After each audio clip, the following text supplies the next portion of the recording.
ಕಾರಮಂಗಲ ಭತ್ತೇಶ್ವರ, ಬೀರೇಶ್ವರ, ಶ್ರೀ ಈರಮುದ್ದಮ್ಮ ದೇವರುಗಳ ದೊಡ್ಡ ದ್ಯಾವರ ಮಹೋತ್ಸವ ಕಾರ್ಯಕ್ರಮ ಬಹಳ ವಿಜೃಂಭಣೆ ತಯಾರಿ ನಡೆದಿದ್ದು ಬುಧವಾರದಂದು ಹಲವಾರು ರಾಜಕೀಯ ಮುಖಂಡರು ಆಗಮಿಸಿದ್ದಾರೆ. ರಸಮಂಜರಿ ಕಾರ್ಯಕ್ರಮ ಸಹ ಆಯೋಜನೆ ಮಾಡಲಾಗಿದೆ. ಸುಮಾರು 9 ವರ್ಷಗಳಿಗೊಮ್ಮೆ ಜಾತ್ರೆ ನಡೆಸಲಾಗುತ್ತದೆ. ಈ ಜಾತ್ರೆಯಲ್ಲಿ ನೆರೆಹೊರೆಯ ಗ್ರಾಮಗಳ ಜನರು ಮತ್ತು ರಾಜ್ಯದ ವಿವಿಧ ಮೂಲೆಗಳಿಂದ ಜನಸಾಮಾನ್ಯರು ಬರಲಿದ್ದಾರೆ.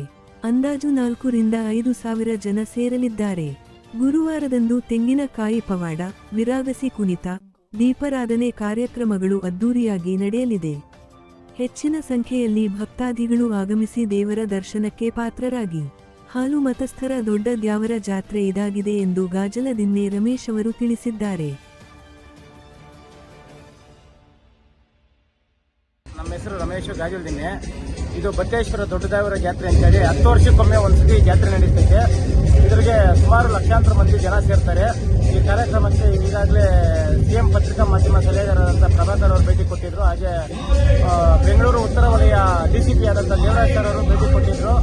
ಆಮೇಲೆ ಇಲ್ಲಿ 5ನೇ ತಾರೀಕು ಸಂಜೆ ರಸಮಂಜರಿ ಕಾರ್ಯಕ್ರಮವನ್ನು ಕೂಡ ಹಮ್ಮಿಕೊಂಡಿದ್ದೀವಿ. ಬತ್ತೇಶ್ವರ ಸ್ವಾಮಿ ದೇವಾಲಯದಿಂದ ವತಿಯಿಂದ ಹಾಗೂ ಅನೇಕ ಇನ್ನೂ ಕಾರ್ಯಕ್ರಮಗಳು ನಾಳೆ ತೆಂಗಿನಕಾಯಿ ಪವಾಡ, ವೀರಗಾಸೆ ಕುಣಿತ, ಇನ್ನು ದೀಪಾರಾಧನೆ ಕಾರ್ಯಕ್ರಮಗಳು ಅದ್ದೂರಿಯಾಗಿ ನಡೀತೈತೆ. ಅದರಿಂದ ಭಕ್ತಾದಿಗಳೆಲ್ಲ ಬಂದು ಇವಾಗಲೇ ದೇವಸ್ಥಾನದಲ್ಲಿ ಇಲ್ಲಿ ಜಾಗದಲ್ಲಿ ಬಿಡಾರ ಹೂಡಿದ್ದಾರೆ. ಇನ್ನು ಭಕ್ತಾದಿಗಳು ಹೆಚ್ಚಿನ ಸಂಖ್ಯೆಯಲ್ಲಿ ಬರೆಯುವ ನಿರೀಕ್ಷೆ ಇದೆ. ಬತ್ತೇಶ್ವರ ಕಾರಮಂಗಲದಲ್ಲಿ ಇದು 10 ವರ್ಷಕ್ಕೊಮ್ಮೆ ನಡೆಯುವಂಥ ಇದು ಜಾತ್ರೆ ಆಗಿರ್ತೈತೆ. ಎಷ್ಟು ವರ್ಷ ಆಗುತ್ತೆ? ಎಷ್ಟು ವರ್ಷಕ್ಕೊಂದ್ಸರಿ? 10 ವರ್ಷಕ್ಕೊಮ್ಮೆ ಒಂದ್ಸತಿ ನಡೆಯುತ್ತೆ. ಏನು ವಿಶೇಷ ಒಂದು ಇರುತ್ತೆ? ಇದು ಇಲ್ಲಿ ತೆಂಗಿನಕಾಯಿ ಪವಾಡ ಇರುತ್ತೆ, ವೀರಗಾಸೆ ಇರುತ್ತೆ. ಆಮೇಲೆ ಭಂಡಾರಪೇಟೆ ಪೂಜೆ ಅಂತೇಳಿ ಒಂದು 3 ತಿಂಗಳಿಂದ ಅದು ನಮ್ಮ ಕುಲಬಾಂಧವರೆಲ್ಲ ಅದನ್ನ ಎತ್ತು ಮನೆ ಮನೆಗೂ ಹೋಗಿ ಪೂಜೆ ಮಾಡಿ ಭಂಡಾರಪೇಟೆ ಪೂಜೆ ಅಂತೇಳಿ ಮಾಡ್ತಾರೆ.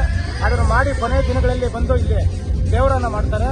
ದೊಡ್ಡದಾಗಿ ಬೃಹತ್ವಾಗಿ ದೊಡ್ಡ ದೇವರ ಜಾತ್ರೆಯನ್ನು ಮಾಡಿ ಇಲ್ಲಿ ಅದ್ದೂರಿಯಾಗಿ ಕಾರ್ಯಕ್ರಮನ ಮಾಡ್ತಾರೆ.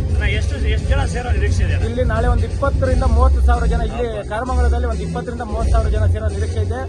ಹಾಗೂ ಕ್ಯಾರನಹಳ್ಳಿಯಲ್ಲಿ 1 ಲಕ್ಷದಿಂದ 2 ಲಕ್ಷ ಜನಸಂಖ್ಯೆ ಸೇರೋ ನಿರೀಕ್ಷೆ ಇದೆ.